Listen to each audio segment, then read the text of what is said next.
Welcome to the last breakfast. Please enjoy the video.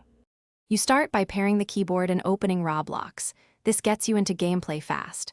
Once connected, set the external keyboard layout so keys map correctly and choose English or your preferred layout. Make sure Roblox runs in landscape for best key mapping. Now enter a simple game to test arrow keys and spacebar. If movement responds, you're ready to adjust controls.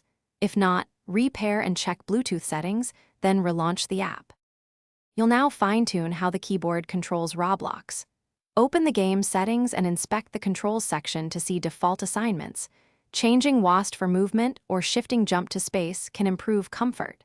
Make small adjustments, test them in a safe area, and iterate until aiming and movement feel natural. If your keyboard supports macros, assign common sequences to function keys. This saves time in repetitive tasks. Remember to save change. You finish by validating controls across different Roblox titles so nothing breaks under varied mechanics. Once done, tweak key repeat, sensitivity, and any overlays so typing and gameplay don't interfere. Make sure Bluetooth stays active. If keys stop responding, quit Roblox, toggle Bluetooth off and on, then reconnect the keyboard. If problems persist, update iPad OS and the Roblox app and reboot the iPad. This one troubleshooting step, reconnect and relaunch, fixes most input issues quickly.